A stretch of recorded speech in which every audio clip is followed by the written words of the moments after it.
प्यारे बच्चों, welcome to my channel Verma study 2020 बुकलाना। मैं यूपी बोर्ड के क्लास 12 के छात्र छात्राओं के लिए ज्योग्राफी सब्जेक्ट को हिंदी माध्यम से मैं फुल कोर्स कराऊंगा। यदि आप फुल कोर्स करना चाहते हैं तो मेरे चैनल को सब्सक्राइब कीजिए और बेल आइकन को प्रेस करना न भूलें, ताकि जो भी वीडियो मैं अपलोड करूं उसका नोटिफिकेशन आपको सबसे पहले मिल सके। प्यारे बच्चों, भौतिक भूगोल के मूल सिद्धांत में चैप्टर 5 भू संसाधन तथा कृषि चल रहा है। इसमें जो है आज चौथा वीडियो है, अर्थात पार्ट 4 है। इसमें कुछ फसलों के बारे में आप लोगों को पढ़ना है। तो इसमें जो फसल है मुख्य रूप से अनाज वाली फसलें, पेय पदार्थ वाली फसलें और व्यापारिक फसलें पढ़ना है। देखिए, अनाज वाली फसलों में ढेर सारी फसलें हैं, गेहूँ, चावल, जौ, मक्का, ज्वार, बाजरा। लेकिन इसमें से प्यारे बच्चों केवल मैं 2 फसल के बारे में बताऊंगा, गेहूँ और चावल। उसी तरह से पेय पदार्थ है जिसमें चाय, कहवा, कोको, तंबाकू, इसमें भी 2 फसल के बारे में मैं पढ़ाऊंगा, चाय के बारे में और काफ़ी जिसे कहवा कहते हैं इसके बारे में। और व्यापारिक या औद्योगिक फसलें जो है या औद्योगिक के दृष्टि से जो फसलें उगाई जाती हैं व्यापारिक फसलें कहते हैं, मुद्रा नगदी फसलें भी कहा जाता है। इसमें गन्ना है, कपास है, चुकंदर है, जूट है, रबड़ है, ये सब व्यापारिक फसलें हैं। इनमें मैं गन्ना और कपास के बारे में पढ़ाऊँगा, क्योंकि देखिए इतनी फसलों की संख्या है कि सब पढ़ाना संभव नहीं है। और जो 6 फसल जो मैं पढ़ाऊँगा, गेहूँ, चावल, चाय, कहवा, गन्ना, कपास का, इसमें से 99% विश्वास है कि जो दीर्घ उत्तरी क्वेश्चन आता है वो ज़रूर फंसेगा। अब पूरा अगर बैड लक ही होंगे तभी नहीं फंस पाएगा। वैसे आज तक के 10 साल का पेपर में इन्हीं 6 फसलों में से आया है। अब प्रश्न आता कैसे है। प्रश्न देखिए लॉन्ग क्वेश्चन आता है। इसमें जैसे पूछा जाएगा, किताब का जो इसमें है वो भारत के संदर्भ में है, तो पूछा जाएगा जैसे आज हम लोग चावल की खेती पढ़ेंगे तो प्रश्न आएगा इम्तिहान में कि भारत में चावल की खेती का वर्णन निम्नलिखित शीर्षकों के अंतर्गत कीजिए। भारत में चावल की खेती का निम्नलिखित शीर्षकों के अंतर्गत वर्णन कीजिए और 3 शीर्षक दिया रहेगा। पहला रहेगा आवश्यक भौगोलिक दशाएं। आवश्यक भौगोलिक दशाएं के जगह पर अनुकूल भौगोलिक दशाएं भी हो सकता है, उपयुक्त भौगोलिक दशाएं भी हो सकता है। और जो दूसरा शीर्षक रहेगा वो रहेगा उत्पादन क्षेत्र या वितरण क्षेत्र, उत्पादन क्षेत्र ही रहता है। और तीसरा रहेगा अंतर्राष्ट्रीय व्यापार या व्यापारिक महत्व। तो आप प्रश्न समझ गए होंगे कि 3 हेडिंग के अंतर्गत लिखना होगा आवश्यक भौगोलिक दशाएं, और दूसरा हेडिंग हमने बताया उत्पादन क्षेत्र, और तीसरा बताया व्यापार या अंतर्राष्ट्रीय व्यापार। तो देखिए सबसे पहले हम लोग चावल के, राइस जिसको धान कहते हैं, इसके बारे में हम लोग पढ़ेंगे। भारत की कृषि योग्य भूमि जो है इसका 23% क्षेत्र पर चावल की खेती की जाती है। वैसे भी जितनी भी खाद्यान्न फसलें हैं सबसे ज़्यादा भारत में अनाज वाली फसलों में, खाद्यान्न फसलों में चावल की ही खेती या उत्पादन किया जाता है। और आप देख रहे हैं कि जो खेती होती है उसमें 23% भाग पर चावल की खेती होती है। भारत में विश्व का 21% चावल पैदा किया जाता है। विश्व का कह रहा है ये। अगर पूरे विश्व में एक उदाहरण स्वरूप मान लें कि 100 कुंतल चावल उत्पादन हुआ है तो इसमें 21 कुंतल भारत में हुआ। विश्व का 21% का अर्थ हुआ। चावल उत्पादन में चीन के बाद भारत का विश्व में दूसरा स्थान है। बहुत महत्वपूर्ण क्वेश्चन है। चावल उत्पादन में अर्थात धान के उत्पादन में चीन फर्स्ट स्थान पर है और भारत सेकंड स्थान पर है। अब देखिए जो निम्नलिखित शीर्षकों के अंतर्गत वर्णन कीजिए आवश्यक भौगोलिक दशाएं, जिसको हमने कहा कि अनुकूल भौगोलिक दशाएं भी, उपयुक्त भौगोलिक दशाएं भी कह सकते हैं। इसमें आप देखो 4 बातें महत्वपूर्ण हैं। चारों का अनुकूल भौगोलिक दशाओं में वर्णन होगा। पहला तापमान का, दूसरा वर्षा का, तीसरा मिट्टी का और चौथा श्रमिक का। तो धान के जो तापमान है, पहले तो ये देखें, उष्ण आर्द्र कटिबंधीय फसल है। उष्ण कटिबंधीय फसल भी कह सकते हैं। उष्ण आर्द्र का मतलब हुआ कि ये जो धान है ये उष्ण गर्मी और आर्द्र नमी अर्थात वर्षा, ये गर्मी भी चाहिए इसे और पानी भी चाहिए, नमी भी चाहिए, इस प्रकार की ये फसल है।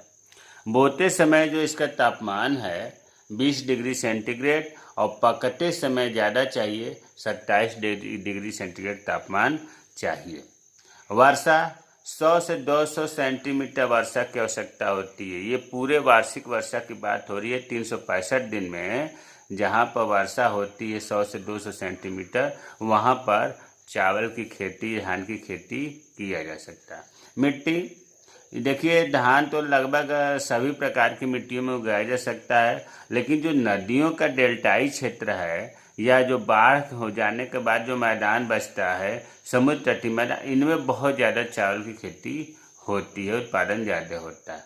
श्रमिक, चावल की खेती सघन जनसंख्या वाले, जहाँ जनसंख्या ज़्यादा है, देखो चीन में ज़्यादा जनसंख्या है, भारत में ज़्यादा है, और भारत के अंदर अगर आ जाए तो पश्चिम बंगाल में है, उत्तर प्रदेश में है, आंध्रा में है। जहाँ पर जनसंख्या ज़्यादा है वहाँ पर धान की खेती होती है, क्योंकि सस्ते श्रमिक मिल जाते हैं। और चावल की खेती करने के लिए, धान खेती करने के लिए नर्सरी से पौधे को उखाड़ना, लगाना, निराई गुड़ाई करना, कटाई करना, दवा छिड़कना, श्रमिक की हमेशा जरूरत पड़ती है। तो सस्ते श्रमिक चाहिए और अधिक जनसंख्या वाले क्षेत्र में आसानी से सस्ते और कुशल श्रमिक मिल जाते हैं। तो ये तो आवश्यक भौगोलिक दशाओं में हुआ। दूसरा है इसका हेडिंग, भारत में चावल उत्पादक क्षेत्र। फर्स्ट स्थान पश्चिम बंगाल में है। यहाँ बल्कि साल भर में 3 फसलें उगाई जाती हैं। इनको अमन, ओस और बोरो कहते हैं। अमन का मतलब होता है कि जो बरसात में धान की खेती होती है उसे अमन, जो जाड़े में धान की बुआई होती है, खेती होती है, उसे ओस, और जो ग्रीष्म में होती है उसे बोरो। पश्चिम बंगाल में 3 बार धान की फसलें ली जाती हैं एक वर्ष में। द्वितीय स्थान उत्तर प्रदेश का है और तृतीय स्थान पंजाब का है। व्यापार, तीसरा हेडिंग होगा व्यापार या अंतर्राष्ट्रीय व्यापार या व्यापार का महत्व। तो देखिए भारत में 1977 ईस्वी तक चावल का आयात किया जाता रहा, परंतु अब देश में आयात नहीं हो रहा है, बल्कि भारत ने निर्यात करना आरंभ कर दिया है। उच्च कोटि का चावल जो है रूस में, अरब देशों को निर्यात किया जाता है।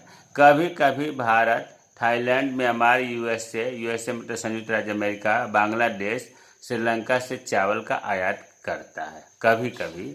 वैसे ज़्यादातर अब निर्यात हो रहा है। तो ये हमें उम्मीद है कि चावल की खेती स्टार्ट में अगर आपका क्वेश्चन आता है तो बहुत अच्छे से लिख लेंगे। अब दूसरा फसल है गेहूँ। चावल के बाद अगर भारत में अनाज वाली खाद्यान्न फसलों का उत्पादन होता है तो गेहूँ ही है। ट्रिटिकम एस्टिवम वल्गेर फैमिली ग्रैमनी है। खैर चलिए वो तो अलग चीज़ हो गया। गेहूँ के देखिए बातें महत्वपूर्ण है कि चावल के बाद यह भारत की दूसरी प्रमुख खाद्य फसल है। भारत विश्व का 11.7% उत्पादन करता है। अभी आपने धान का देखा 21% उत्पादन करता है विश्व का, लेकिन गेहूं जो है 11.7% उत्पादन करता है। अब आवश्यक भौगोलिक दशाएं, अब इसमें तापमान क्या है, यह शीतोष्ण कटिबंधीय, देखिए तुलना करके याद किया जाता है तो आसानी से याद होता है। अभी आपने देखा कि धान में उष्ण आर्द्र कटिबंधीय था, ये शीतोष्ण, ज़्यादा शीत नहीं चाहिए, ज़्यादा उष्ण नहीं चाहिए, शीतोष्ण चाहिए। बोते समय इसका टेम्परेचर कम, बहुत कम, जाड़े की फसल है। अक्टूबर नवंबर में गेहूं की बुआई होती है, रबी की फसल है। तो इस बोते समय 10 डिग्री सेंटीग्रेड तापक्रम चाहिए और बढ़ते समय 15 डिग्री सेंटीग्रेड और पकते समय 25 डिग्री सेंटीग्रेड टेम्परेचर होना चाहिए। ओला, कोहरा, पाला इसके लिए हानिकारक है इस फसल के लिए। ये स्वच्छ मौसम में अर्थात आकाश साफ हो, धूप हो, वैसे में इसकी फसल अच्छी होती है। वर्षा 50 से 75 सेंटीमीटर तक उपयुक्त रहता है। मिट्टी दोमट मिट्टी इसके लिए सबसे उत्तम मिट्टी है। श्रमिक, अब गेहूं का खेत जोतना है, बोना है, निराई गुड़ाई करना है, फसल काटना है, थ्रेसिंग गहाई करना है, इनके लिए श्रमिकों की आवश्यकता होगी। तो सस्ते श्रमिक चाहिए, कुशल श्रमिक चाहिए। तो ये तो आवश्यक भौगोलिक दशाओं में हुआ। अब भारत में गेहूं उत्पादक राज्य, भारत में सबसे ज़्यादा गेहूं का उत्पादन होता है। फर्स्ट स्थान है उत्तर प्रदेश का, द्वितीय स्थान है पंजाब का और तृतीय स्थान है हरियाणा का। जबकि धान के क्षेत्र में आपको बताया गया था फर्स्ट स्थान पश्चिम बंगाल, सेकंड स्थान उत्तर प्रदेश और थर्ड पंजाब। लेकिन इसमें गेहूं में फर्स्ट है यूपी, सेकंड पंजाब और तीसरा हरियाणा। अब जो है व्यापार, देखिए गेहूं का बहुत ही पहले आयात किया जाता रहा। थोड़ा सा डाटा देख लें। अगर भारत 1980-81 में 2.8 लाख टन आयात किया। उसके बाद अगले साल 1981-82 में 13.3 लाख टन आयात किया। और उसके आगे ये लगातार वर्ष हैं। 1982-83 में 16.5 लाख टन। उसके जस्ट अगले वर्ष 1983-84 में 30.4 लाख टन। 84-85 में 5.5 लाख टन गेहूं आयात हुआ। 84-85 के बाद गेहूं का आयात बंद हो गया, लेकिन फिर से 1988-89 में 30 लाख टन गेहूं आयात किया गया। और 1991-92 में सरकार ने पुनः गेहूं का आयात किया। और ये गेहूं अनाज की कमी से नहीं मंगाया गया था, कीमत न बढ़े इसके लिए आयात किया गया था। और वर्तमान समय में भारत जो है गेहूं का आयात नहीं बल्कि निर्यात कर रहा है। नोट में लिखा है भारत विश्व में गेहूं उत्पादन में चीन और यूएसए, रूस, कनाडा के बाद 5वें स्थान पर है। आपने धान की खेती में देखा कि धान विश्व में दूसरे नंबर पर है, लेकिन गेहूं उत्पादन में भारत 5वें स्थान पर है। फर्स्ट स्थान चीन है, आपने देखा। अब तीसरी फसल है चाय की खेती। चाय हम लोग खूब पीते हैं। आजकल सम्मान सूचक ये पदार्थ पेय पदार्थ हो गया है। अगर कोई आएगा तो ज़रूर से चाय देना पड़ेगा, नहीं तो वो नाराज हो जाएगा। अब इसके आवश्यक भौगोलिक दशाएं देखते हैं। तापमान, या उष्ण आर्द्र कटिबंधीय फसल है। जो धान की जलवायु है वही चाय की भी है, वही कॉफ़ी की भी होती है। तो यह उष्ण आर्द्र कटिबंधीय फसल है। उष्ण भी चाहिए, गर्मी चाहिए, आर्द्र नमी वर्षा भी चाहिए। औसत रूप से इसका जो तापमान ज़रूरत है वो 25 से 30 डिग्री सेंटीग्रेड इसकी ज़रूरत पड़ती है। तापमान आवश्यक होता है 25 से 30 डिग्री सेंटीग्रेड। पाला, कोहरा या जो शीतलहर वाली हवाएं हैं, ठंडी हवाएं हैं, वो इसके लिए हानिप्रद है। वर्षा 150 से 250 सेंटीमीटर वर्षा जहाँ होती है वहाँ चाय के पौधे खूब पनपते हैं।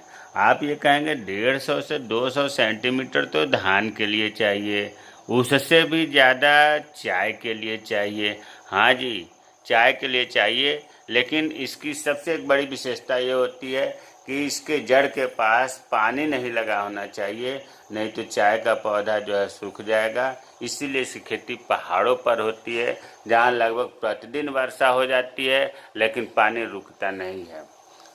दक्षिण भारत में तो 500 सेंटीमीटर वर्षा वाले भागों में पहाड़ी ढालों पर भी चाय की खेती होती है। जल निकास की उचित व्यवस्था होनी चाहिए। जल पौधों की जड़ों में किसी भी हालत में रुकना नहीं चाहिए। मिट्टी, दोमट मिट्टी जिसमें पोटाश की मात्रा, लोहा की मात्रा, जीवांशों की मात्रा अधिकता हो, इसके लिए अच्छी भूमि होती है।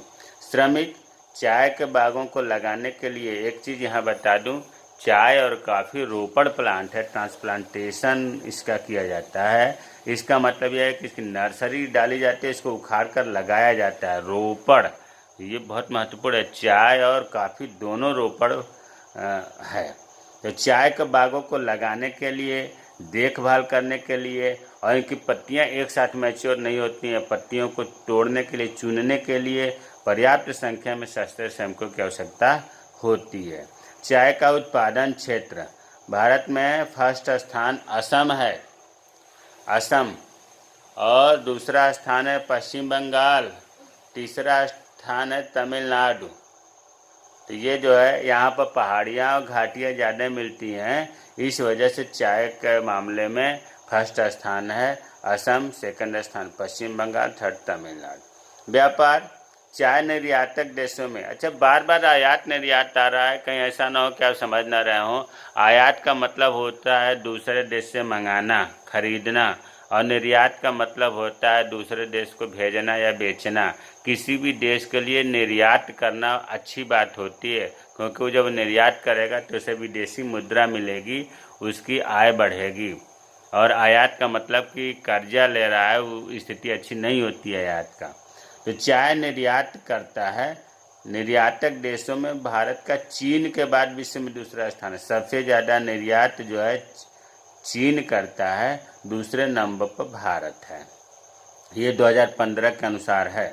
और जो यहाँ भारत में चाय उत्पन्न होती है उसका 2/3 भाग, अगर पूरे को 3 हिस्सा बांट दें तो 2 हिस्सा भारत में ही खपत हो जाती है, घरेलू मांग में ही खपत हो जाती है, और जो 1/3 शेष भाग है वो निर्यात होता है, और लगभग 80 देशों को निर्यात होता है।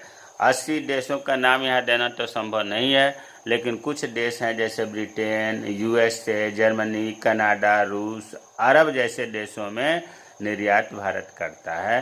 तो प्यारे बच्चों, आज हम लोग 3 फसल के बारे में पढ़े, चावल की खेती, गेहूं की खेती और चाय की खेती। हमें उम्मीद है कि समझ में आया होगा।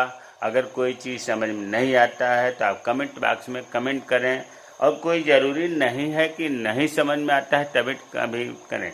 हमें सुझाव दें, वीडियो कैसे अच्छा बनाएं और क्या क्या इसमें जोड़ना चाहिए, किस टॉपिक पर ज़्यादा जोर देना चाहिए, ताकि मैं आपके हिसाब से अच्छा वीडियो दे सकूं।